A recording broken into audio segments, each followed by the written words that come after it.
Hello, I'm Arnie and welcome back to Sweet Dreams Anaesthesia.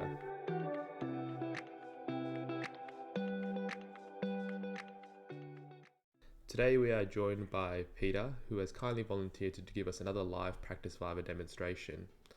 We're less than a week out now from the ANZCA primary exams, so we're wishing all the candidates the best of luck on the day and hopefully you all succeed. Just like the previous Viva practice live demonstration that we did, similar format, we're going to do 2 Viva topics, 5 minutes each, 10-minute Viva altogether with 1 minute perusal.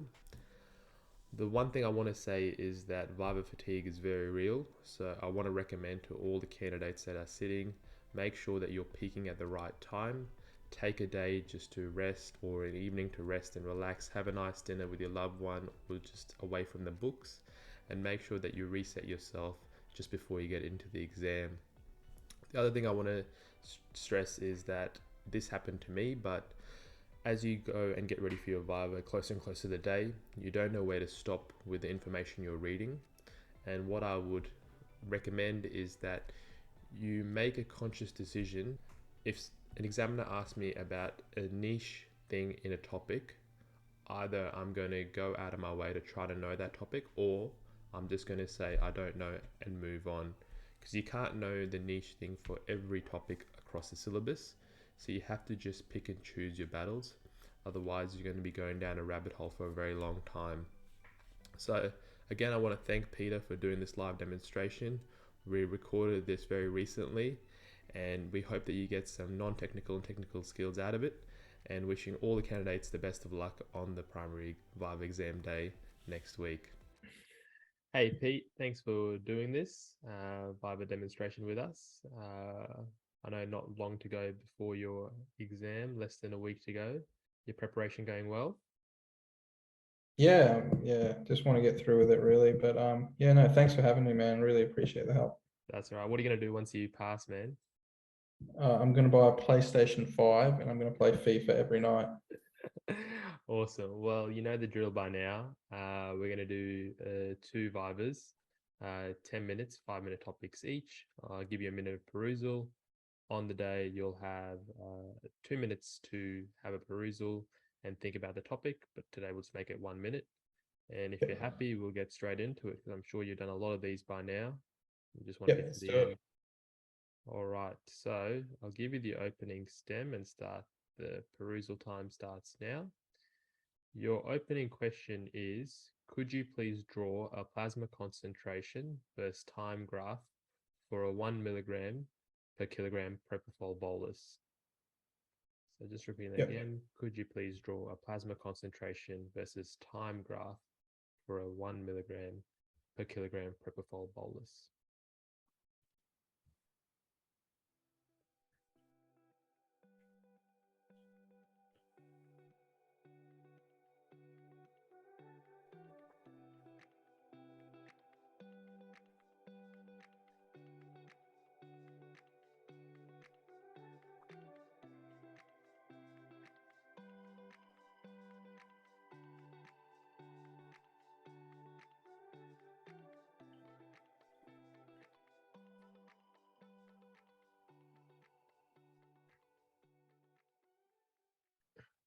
All right, your time is up. Hello there.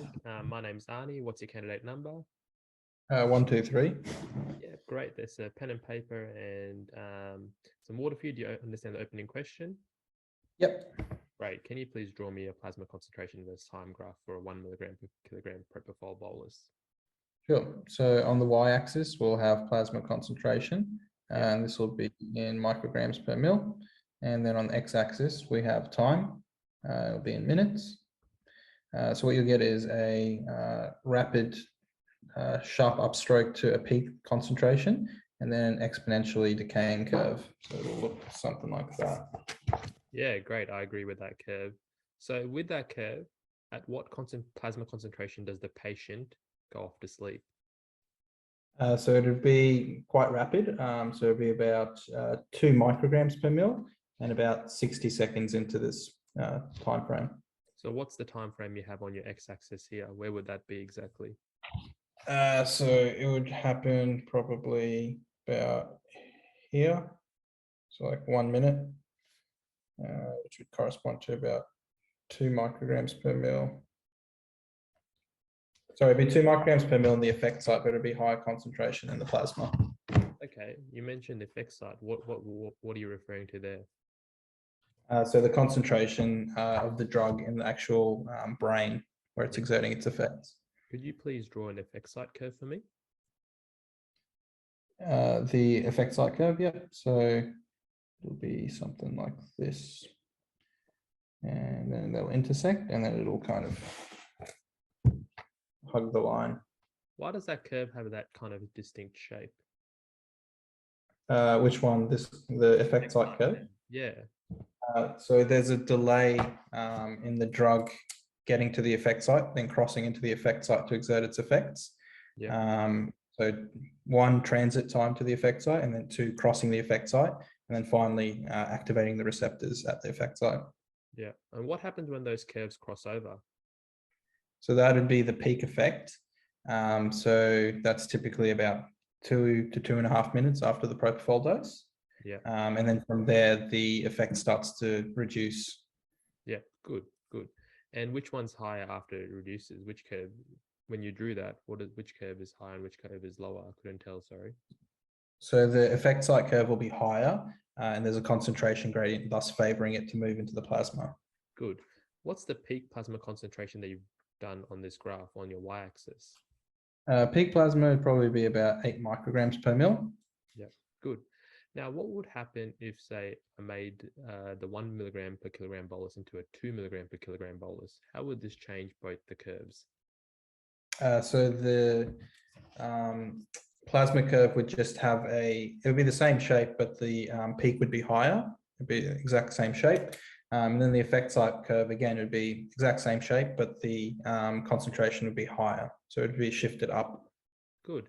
And at what time frame would you expect someone with a 2 milligram per kilogram bolus to go off to sleep? Maybe slightly quicker. So instead of 60 seconds, maybe like, 45 to 50 seconds, but it wouldn't be a huge difference. Good. At what plasma concentration do you expect the patient to wake up? Plasma concentration is about, think about like 1 microgram per mil. Okay. So the plasma concentration to go to sleep is higher than the plasma concentration to wake up. Why is that? So that's like the hysteresis thing that they described. So because at the onset there is no drug whatsoever in the effect site, so you need to have a kind of concentration gradient from the plasma into the effect site for the drug to cross in. But on the other side of things, when it's washing out, there's already a high concentration of the drug in the effect site, and hence you need a large concentration gradient in the plasma to drive it out of the effect site. Yeah, so you're describing the hysteresis concept, but what is it actually doing? Why is there a difference in the concentration? Why is there a difference? I'm not actually sure. Okay. Could you think about changing topics? Tell me, why does that plasma concentration curve have this particular shape after it reaches its peak? What's happening there? So when it reaches its peak, it's rapidly distributing to the peripheral tissues. Yeah. So moving from the plasma to, say, the vessel-rich mainly and the vessel-poor groups. Okay, good. We're going to change topic there. And I'm going to ask you, what type of heparins do you know of? So there's unfractionated heparin and low molecular weight heparins. Great. What is heparin? So heparin is a molecule that is a mucopolysaccharide. It acts via potentiating the activity of antithrombin 3 and works as an anticoagulant by inhibiting factors 2, 10, 9, 11, and 12. Yeah, good. Now, how does heparin differ to clexane? It differs in mainly in terms of physiochemical. So the molecular weight is a lot higher in heparin.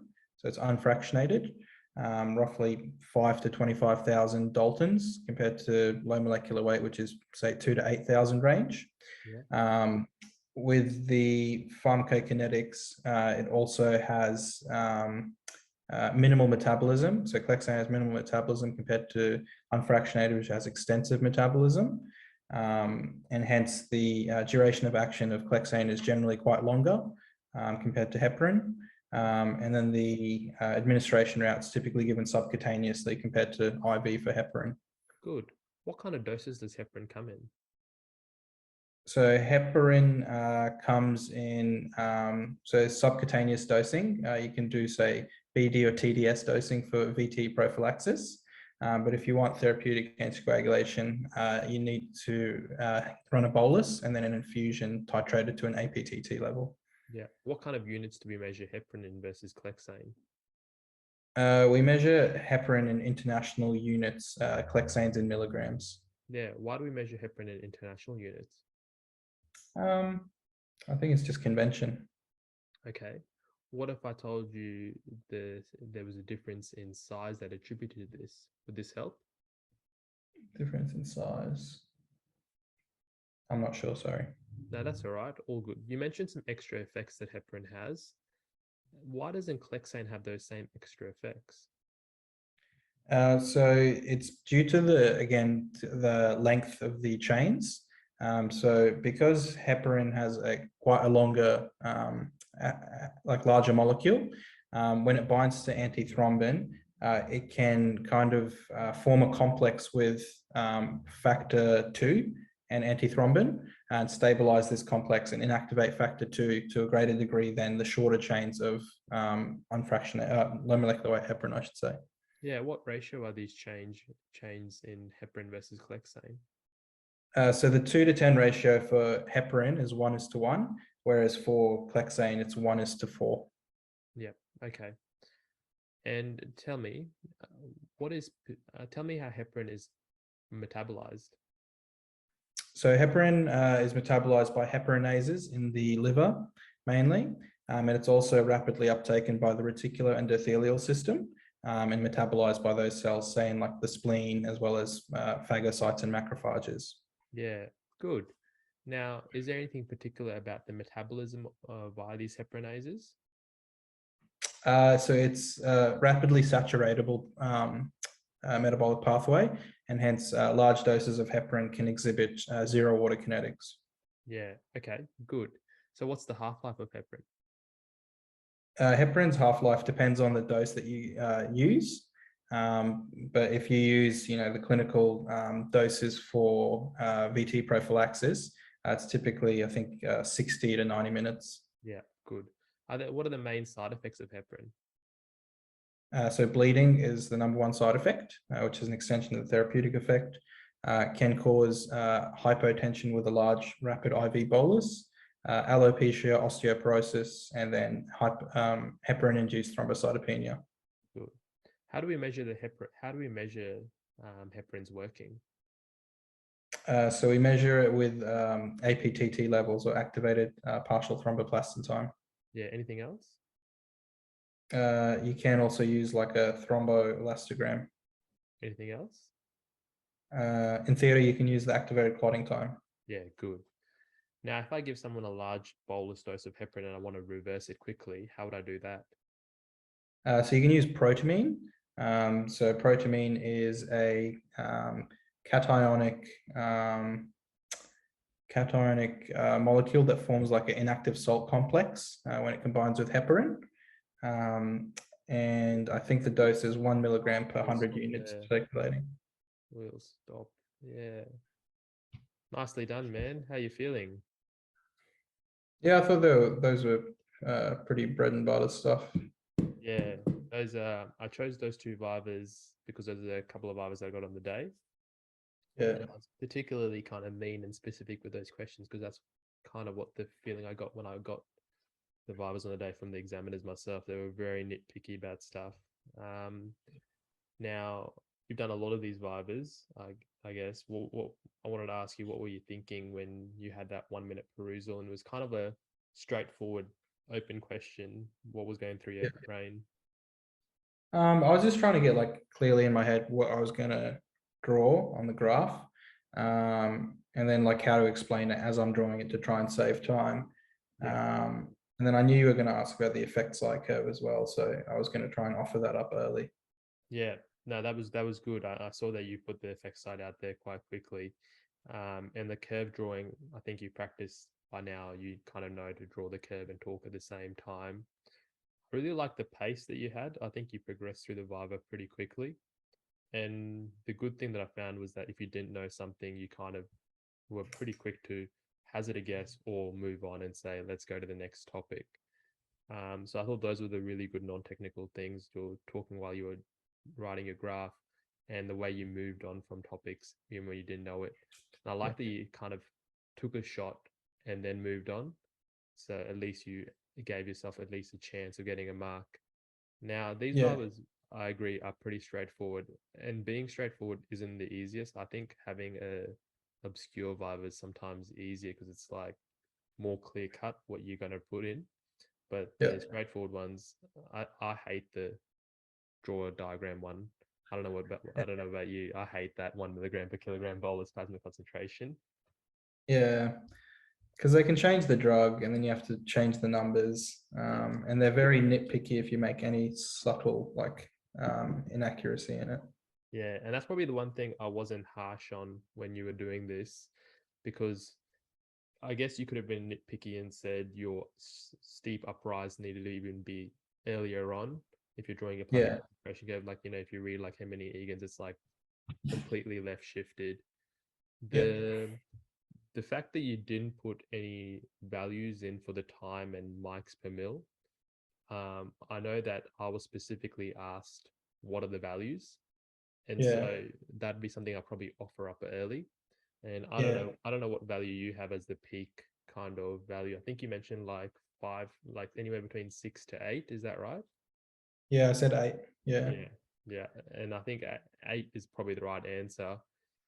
I was asked when the patient goes off to sleep, and I offered the examiner it's a CE concentration, and he looked at me blankly, being like, "What do you mean CE? What is CE?" And being like, Yeah. I've been told this by multiple examiners that it's a CE curve. Like, what are you telling me?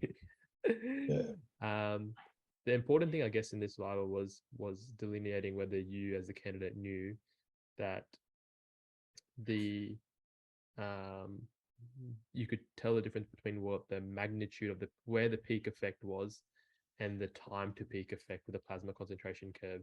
So as soon as I said, what happens if you double the bolus from 1 milligram to 2 milligrams, could you go, oh, that doesn't change the peak.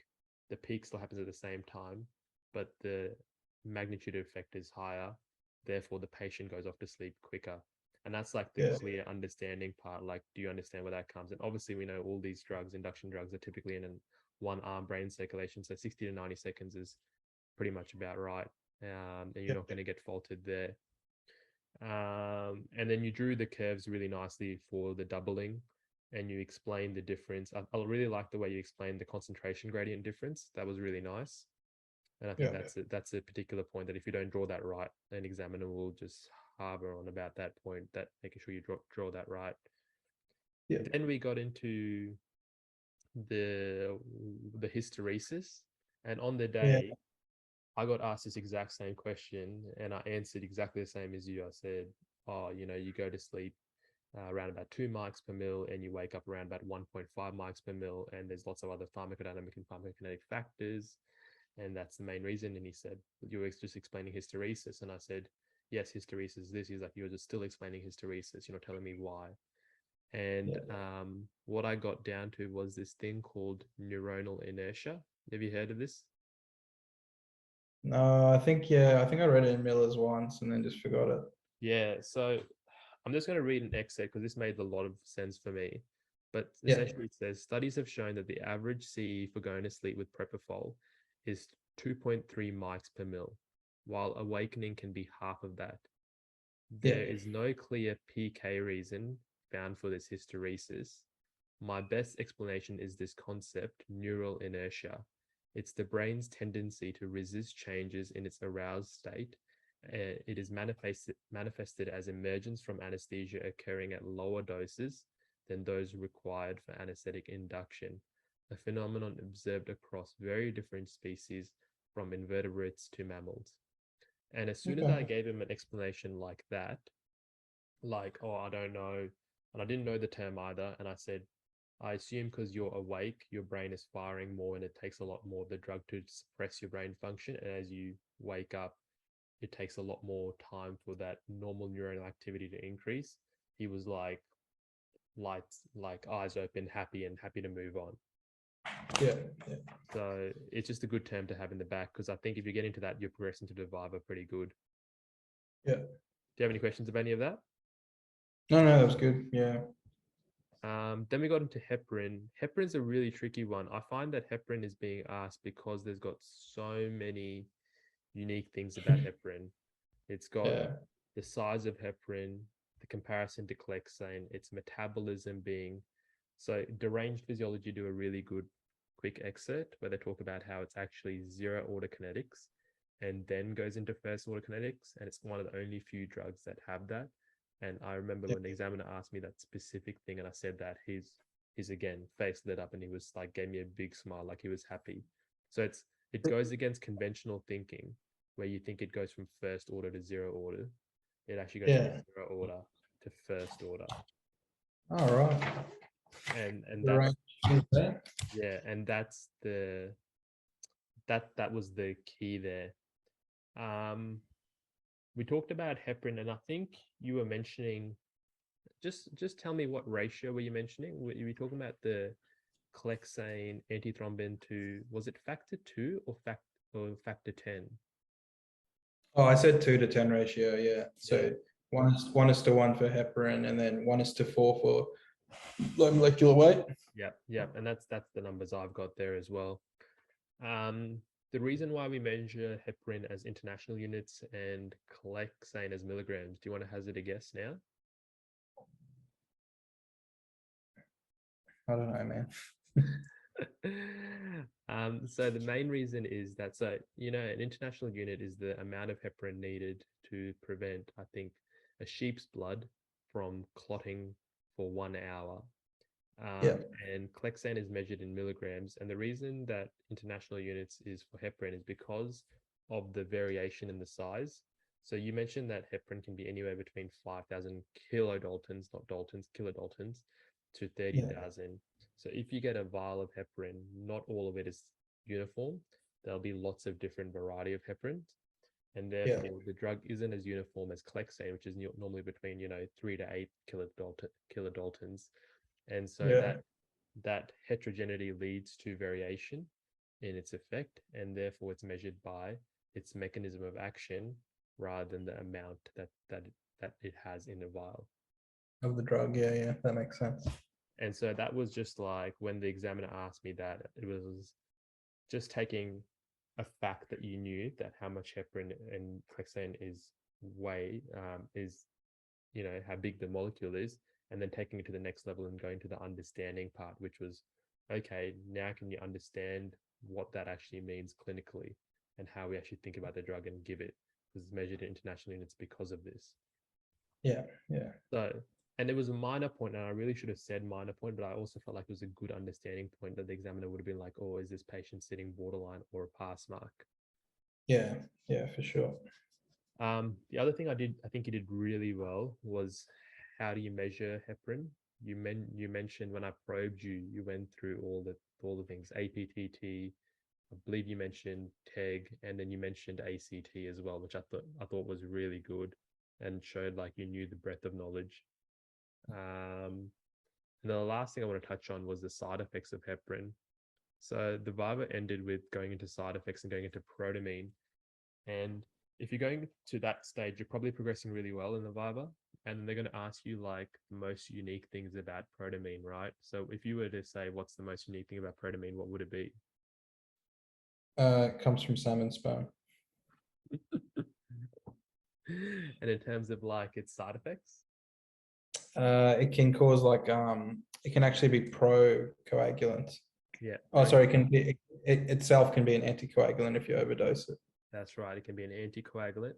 It can cause massive histamine release, which leads to a hypertension.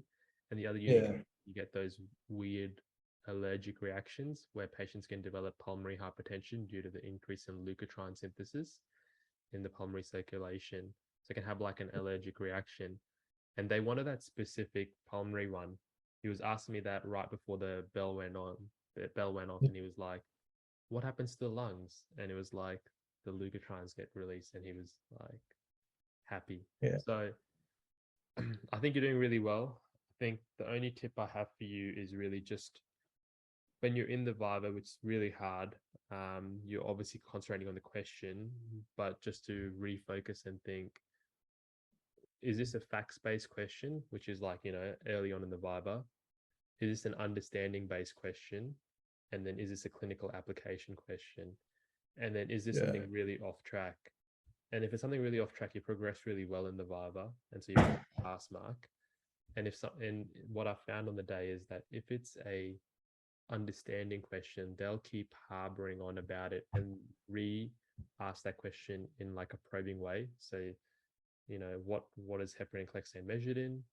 Okay, tell me about the different sizes. Can you now connect the dots between the sizes and how it's measured? And that's like an Yeah. understanding question. So if they're doing that, Yeah. they're doing it for a particular reason, and you'll pick that up on the day as you get Yeah. from the examiner, and just have that in the back of your head going in. Cool. Yeah. Do you have any Sounds more? Do good. you have any questions? That's a lot of information to take in. No, that was good, man. I've written some notes down. No, mate, I know you'll smash it next week. Best of luck, and Thanks, thanks for bro. doing this again. All right. No, thanks for having me, Arnie. It's actually really helpful.